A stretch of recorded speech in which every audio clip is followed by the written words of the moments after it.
Hello dears, അസ്സലാമു അലൈക്കും. Welcome to my channel. നമ്മുടെ പുതിയ വീഡിയോയിലേക്ക് എല്ലാവർക്കും സ്വാഗതം.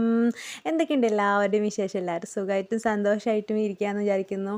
തികച്ചങ്ങനെ പറയാൻ പറ്റില്ല അല്ലേ, കാരണം മൊത്തത്തിൽ എല്ലാവർക്കും പനിയും, കുട്ടികൾക്കും വീട്ടുകാർക്കും എല്ലാവർക്കും ഒക്കെ പനിയാണ്. ഇവിടെ ചെറുതിന് പനിയാണ്. ഇപ്പോൾ ഇന്നലെ ഡോക്ടറെ അടുത്തൊക്കെ കൊണ്ടുവന്നു. അപ്പോൾ വൈറൽ ഫീവർ എന്നാണ് പറഞ്ഞത്.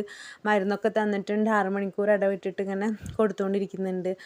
അപ്പോൾ രാവിലെ മരുന്നൊക്കെ കുടിച്ചിട്ട് ഇങ്ങനെ ഇരിക്കുക കേട്ടോ ഉമ്മാൻ്റെ അടുത്ത്. അതാണ് എന്നെ കാണുമ്പോൾ ഒരു ചിണുങ്ങലൊക്കെ. മരുന്ന് കുടിക്കാൻ ഭയങ്കര മടിയാണ്. മരുന്ന് കൊടുത്താൽ അത് അങ്ങനെ അങ്ങോട്ട് തുപ്പും, അങ്ങനത്തെ ഒരു ഇതാണ്. അപ്പോൾ അതൊക്കെ കുടിച്ചിട്ടിരിക്കുകയാണ്. അപ്പോൾ എന്നെ കണ്ടപ്പോൾ അവനിങ്ങനെ എടുക്കാനുള്ളൊരു ഇതിലിങ്ങനെ ഇതായിട്ടിരിക്കുകയാണ് കേട്ടോ. അപ്പോൾ രാത്രി അവന് നല്ലോണം പനി തോന്നിക്കുക. പകൽ അത്ര തന്നെ അങ്ങോട്ട് ഇതാവില്ല, മരുന്ന് കുടിച്ച് കഴിഞ്ഞാൽ ഉഷാറാവും. പക്ഷേ രാത്രി എപ്പോഴും നല്ല പനിയാണ് ഉണ്ടാവല്. ഡോക്ടർ വേറെ കുഴപ്പമൊന്നുമില്ല, പനി തന്നെ ഉള്ളൂ, മരുന്ന് 3 ദിവസം കൊടുത്താൽ മതി, പിന്നെ 3 ദിവസം കൊടുത്തതിന് ശേഷം പനി കുറയുള്ളൂ എന്നാണ് പറഞ്ഞിട്ടുണ്ടായിരുന്നത് കേട്ടോ. അപ്പോൾ അവനത് ഉമ്മാൻ്റെ അടുത്താക്കിയിട്ട് ഞാൻ നേരെ അടുക്കളയ്ക്ക് വന്നിട്ടുണ്ട്. അടുക്കളയ്ക്ക് വന്നിട്ട് രാവിലെ തന്നെ കട്ടൻ കുടിക്കുകയാണ് കേട്ടോ. അങ്ങനെ രാവിലെ തന്നെ ഒരു മഴയൊക്കെ തണുപ്പൊക്കെ അല്ലേ, ഒരു കട്ടനൊക്കെ കൊണ്ട് കുടിച്ചിട്ട് അങ്ങനെ ചൂട് കൊടുക്കണം തുടങ്ങാച്ചിട്ടാണ്. പിന്നെ ഇന്ന് ഞായറാഴ്ച ദിവസമാണ്, അംഗൻവാടി ഇല്ല, മൂത്താളും ഉണ്ട്, നല്ല അടിപൊളി ദിവസമാണ്. പിന്നെ ദോശ ഉണ്ടാക്കുന്നുണ്ട് കേട്ടോ. അപ്പം ഇന്നലെ മാവ് വാങ്ങി വെച്ചിട്ടുണ്ടായിരുന്നു. അപ്പോൾ ഇന്നലെ രാത്രി ദോശ ഉണ്ടാക്കിയത്. ഇന്നലെ ഡോക്ടറെ അടുത്തൊക്കെ പോയി വന്ന് പിന്നെ പിന്നെ ഭയങ്കര വാശിയും കുറുമ്പാണ് കേട്ടോ. പൊതുവേ വാശിയാണ്, ഇപ്പം പിന്നെ വയ്യാത്ത കാരണം അതിലേറെയാണ്. അപ്പോൾ രാത്രി ദോശ തന്നെ ഉണ്ടാക്കിയത്. അപ്പോൾ ബാക്കി മാവേറ്റ് രാവിലെ ഉണ്ടാക്കിയത്, ആ ചട്നി ഉണ്ടാക്കിയിട്ട് ഞാൻ കഴിക്കാം കേട്ടോ. ഉണ്ടാക്കുമ്പോൾ തന്നെ മോനക്ക് കൊടുത്തിട്ടുണ്ടായിരുന്നു കേട്ടോ, മൂത്താൾക്ക്. അപ്പോൾ അവന് കൊടുത്തതിൻ്റെ പിന്നെ ഞാനും കഴിക്കുകയാണ്. പിന്നെ അതിൻ്റെ ഇടയ്ക്ക് വേഗം തന്നെ പാത്രം കഴുകലും വെള്ളം ചൂടാക്കി വെച്ചിട്ടുണ്ട് കുടിക്കാൻ വേണ്ടിയിട്ട്. അപ്പോൾ ഈ മഴ തുടങ്ങിയതിന് ശേഷം പിന്നെ മോനിക്ക് എപ്പോഴും ഞാൻ വെള്ളം ചൂടാക്കിയിട്ട്, മോനിക്ക് നല്ല പൊതുവെ ഞങ്ങളെല്ലാവരും ചൂടുവെള്ളം തന്നെയാണ് കേട്ടോ കുടിക്കുന്നത്. പിന്നെ അരി അടുപ്പത്തിട്ടിട്ടുണ്ട്, ഇവിടെ ഒന്ന് തുടച്ച് ക്ലീൻ ആക്കലൊക്കെ ആയിരുന്നു കേട്ടോ. പിന്നെ ചെറിയ ആൾക്ക് കുറുക്ക് കൊടുക്കാൻ വേണ്ടിയിട്ട് അതൊക്കെ പൊടിയൊക്കെ ഇവിടെ കലക്കി സെറ്റാക്കി വെച്ചിട്ടുണ്ട്. അപ്പോൾ ഞാൻ പനി ആയതിനു ശേഷം ഇപ്പോൾ ഒരു നേരം കൊടുക്കുകയുള്ളൂ കേട്ടോ, കാരണം കൂടുതൽ പാല് കുടിച്ചോട്ടെ എന്ന് വിചാരിച്ചിട്ട്.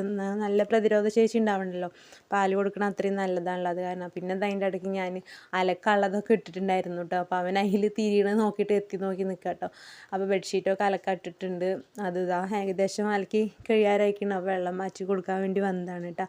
പിന്നെ മറ്റേ ചെറുത് മക്കളുടെ ഡ്രസ്സൊക്കെ അലക്കിയിട്ട് ഇതിൽ ഉണക്കി വെച്ചിട്ടുണ്ട് കേട്ടോ. ഇനിയിപ്പോൾ അതൊക്കെ ഒന്ന് എടുത്തിട്ടൊന്ന് തോരയിടും കൂടി ചെയ്യണം. ഇതിൽ ഉണക്കിയൊക്കെ സെറ്റാക്കി വെച്ചതാണ്. ഒക്കെ ഇടയിൽ ചെയ്യുകയാണ്, കാരണം ഇവർ വലിയ വലിയ പണികളൊക്കെ കൊണ്ട് വേഗം കഴിച്ച് വെക്കുകയാണ് കേട്ടോ. എപ്പോഴാണ് അവന് വാശിയും ഇതാവുകയെന്ന് അറിയില്ല. അപ്പം അതിൻ്റെ ഇടയ്ക്ക് പിന്നെ നമ്മളൊരു കൊറിയർ ഒരു സാധനം ഓർഡർ ആക്കിയിട്ടുണ്ടായിരുന്നു കേട്ടോ. മോൻ്റെ ബർത്ത്ഡേ ആണ് 29-ാം തീയതി, മൂത്താളുടെ സ്വത്തുവിൻ്റെ. അപ്പം അവനിക്ക് നമ്മളൊരു ഡെക്കറേഷന് വേണ്ടിയുള്ള കുറച്ച് സാധനങ്ങളൊക്കെ ഇതാക്കിയിട്ടുണ്ടായിരുന്നു. അപ്പോൾ എൻ്റെ അടുത്ത് പൈസ ഒന്നും ഉണ്ടായിരുന്നില്ല കേട്ടോ. ഇന്നലെ ഹോസ്പിറ്റൽ പോക്കൊക്കെ ആയ കാരണം എനിക്കൊന്നും തന്നിട്ടുണ്ടായില്ല. അപ്പോൾ കാക്ക് വിളിച്ചിട്ട് ഗൂഗിൾ പേ ചെയ്ത് കൊടുക്കാൻ പറഞ്ഞിട്ടുണ്ടായിരുന്നതാണ്. അപ്പോൾ അതിനും വേണ്ടിയിട്ട് അങ്ങനെ വെയിറ്റ് ചെയ്ത് നിൽക്കുകയാണ് കേട്ടോ. അപ്പോൾ സാധനം ഞാൻ പിന്നെ പൊട്ടിച്ച് നോക്കുകയൊന്നും ചെയ്തില്ല, കാരണം ബലൂൺ ഇതൊക്കെയാണ്. അപ്പോൾ നോക്കിക്കഴിഞ്ഞാൽ ചിലപ്പോൾ അവനിപ്പോൾ തന്നെ വേണം പറഞ്ഞിട്ട് വാശി പിടിച്ചാലോ എന്ന് വിചാരിച്ചിട്ട് പിന്നെ അങ്ങനെ എടുത്ത് വെക്കുകയാണ് കേട്ടോ ചെയ്തത്. അപ്പം ആളവിടെ കാത്തിക്കാണ്. ഇക്കാക്ക് ഞാൻ നമ്പറൊക്കെ അയച്ചു കൊടുത്തിട്ടുണ്ടായിരുന്നു കേട്ടോ. ആളിനെ വിളിച്ചിട്ട്, പക്ഷേ ആൾക്ക് നമ്മൾ നല്ല പരിചയമായ കാരണം ആൾ നേരെ ഇങ്ങോട്ട് കൊണ്ടുവരും കേട്ടോ. ഇല്ലെങ്കിൽ വേറെ ആരെങ്കിലുമൊക്കെ വരികയാണെങ്കിൽ ഫോൺ ചെയ്തിട്ടൊക്കെയാണ് കേട്ടോ വരാറ്. പിന്നെ അതൊക്കെ കഴിഞ്ഞിട്ട് പിന്നെ ഞാൻ മീൻ ഫ്രിഡ്ജിൽ ഇന്നലെ കായം പറ്റി വെച്ചിട്ടുണ്ടായിരുന്നു കേട്ടോ. ഇന്നലെ ഞാൻ പറഞ്ഞില്ലേ, പൊരിക്കാനൊന്നിനും പറ്റിയിട്ടുണ്ടായിരുന്നില്ല, മോന് വയ്യാത്ത കാരണം അവൻ എടുത്തിട്ടേ നടക്കുമായിരുന്നു കേട്ടോ. അപ്പോൾ അത് പൊരിക്കാനൊക്കെ വെച്ചിട്ടുണ്ട്. പിന്നെ അയില കറി വെക്കുന്നത് കേട്ടോ. അപ്പോൾ അതിനുള്ള ഇതൊക്കെ റെഡിയാക്കി കൊണ്ട് മീനിൻ്റെ പരിപാടിയൊക്കെ ചെയ്തുകൊണ്ടിരിക്കുകയാണ്. ഇതൊക്കെ നന്നാക്കി ആക്കി വെച്ചിട്ടുണ്ട്. അതിൻ്റെ ഇടയ്ക്ക് അവനെ കുളിപ്പിക്കലും ഡ്രസ്സൊക്കെ മാറ്റി കൊടുത്ത് നിർത്തിയതാണ് കേട്ടോ. പക്ഷേ ഷർട്ടൊക്കെ ട്രൗസർ ഊരിയിട്ടുണ്ടാകുന്ന ഞാൻ ചീത്ത പറഞ്ഞ കാരണം പിന്നെ അത് എടുത്തിട്ടതാണ് കേട്ടോ. അപ്പോൾ ഫോണിന് വാശി പിടിച്ചുകൊണ്ടിരിക്കുകയാണ് കേട്ടോ. കുറച്ച് നേരം ഫോൺ എടുക്കും, പിന്നെ അവിടെ കൊണ്ടുപോയി ഇടും, പിന്നെ കളിക്കും. ഞാൻ ഫോൺ വീഡിയോ എടുക്കാനോ അല്ലെങ്കിൽ കുത്തി വെക്കാനോ കൊടുത്താൽ അപ്പോൾ ഫോൺ വേണ്ട വാശി പിടിക്കും കേട്ടോ. എനിക്കിങ്ങനെ കുപ്പിയിൽ വെള്ളമാക്കി വെച്ച് കൊടുത്തു കഴിഞ്ഞാൽ അവന് ആവശ്യമുള്ളപ്പോൾ അങ്ങനെ ഒന്നെടുത്ത് കുടിക്കും, അങ്ങനെ ആക്കി വെക്കുകയാണ് കേട്ടോ അപ്പം ഞാൻ ചെയ്യാറ്. അപ്പോൾ ഫോണിനുള്ള വാശി പിടിക്കലാണ്. പിന്നെ ഇക്ക വന്നിട്ടുണ്ട് കേട്ടോ. ഇക്ക കുളിക്കുകയൊക്കെ ചെയ്യാണ്. ഇക്കാക്ക് ഫുഡൊക്കെ കൊടുത്ത് അതൊക്കെ വേണം, കറിയൊക്കെ ആയിട്ട് വേണം കൊടുക്കാൻ വേണ്ടിയിട്ട്. അപ്പോൾ ചെറുതുമ്മാൻ്റെ അടുത്ത് ഇരുന്നിട്ട് അങ്ങനെ ഇപ്പോഴൊക്കെ ആൾ നല്ല ഓക്കെയാണ്, കുഴപ്പമൊന്നുമില്ല. മരുന്ന് കുടിച്ച് കഴിഞ്ഞാൽ പിന്നെ കുഴപ്പമൊന്നുമില്ല. പക്ഷേ മരുന്നിൻ്റെ സമയം കഴിയുമ്പോഴേക്കും പനി വരാൻ തുടങ്ങും കേട്ടോ. 6 മണിക്കൂറാകുമ്പോഴേക്കും നല്ല ചൂടായിട്ടുണ്ടാവും കേട്ടോ. പിന്നെ കറിയൊന്നും ആയിട്ടില്ല. അപ്പോൾ കുട്ടികളെയും കൊണ്ട് രണ്ടാളും കൂടെ നല്ല കളിയാണ് കേട്ടോ. ബലൂണ് കൊണ്ടുവന്നതായിട്ട് അലിക്ക അത് പൊട്ടിച്ച് നോക്കിയിട്ടുണ്ടായിരുന്നു കേട്ടോ. അപ്പോൾ അവന് ബലൂണ് വേണം പറഞ്ഞപ്പോൾ അതെടുത്തിട്ട് അവർ 3 പേരും കൂടിയിട്ട് നല്ല കളിയിലാണ്. അപ്പോൾ നല്ല ചിരിക്കലും കാര്യങ്ങളൊക്കെ ഉണ്ട് കേട്ടോ. എല്ലാവരും കൂടി അവന് ബലൂണ് കിട്ടിയപ്പോൾ ഭയങ്കര ഹാപ്പി ആയിട്ടുണ്ടായിരുന്നു. ഇനിയിപ്പോൾ ഇക്കാക്ക് ചോറ് കൊടുക്കണം.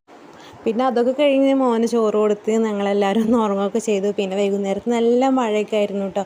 പിന്നെ അതൊക്കെ കഴിഞ്ഞിട്ട് എടുത്തൊരു വീഡിയോ ആണിത്. പിന്നെ അങ്ങോട്ട് വീഡിയോ ഒന്നും എടുക്കാനൊന്നും പറ്റിയിട്ടൊന്നും ഉണ്ടായിരുന്നില്ല കേട്ടോ. അപ്പോൾ എല്ലാവരും സേഫായിട്ട് ഇരിക്കുക. കാരണം ഈ മഴയിൽ നല്ല പനി ഇതൊക്കെയാണ്. അപ്പോൾ എല്ലാവരും മക്കളെയൊക്കെ നന്നായിട്ട് ശ്രദ്ധിക്കുക. അപ്പോൾ എന്തായാലും നമ്മുടെ ഇന്നത്തെ വീഡിയോ ഇത്രയേ ഉള്ളൂ. അപ്പോൾ നമ്മുടെ ചാനൽ ആദ്യമായിട്ട് കാണുന്നവരുണ്ടെങ്കിൽ പ്ലീസ് ഒന്ന് സബ്സ്ക്രൈബ് ചെയ്ത് സപ്പോർട്ട് ചെയ്യുക, ലൈക്ക് ചെയ്യുക, ഷെയർ ചെയ്യുക. പിന്നെ നിങ്ങളുടെ വിലയേറിയ അഭിപ്രായങ്ങൾ കമൻസ് ആയിട്ട് അറിയിക്കുക. അപ്പോൾ ഇൻഷാ അല്ലാഹ് മറ്റൊരു വീഡിയോ ആയിട്ട് വീണ്ടും കാണാം. Okay friends, thanks for watching video.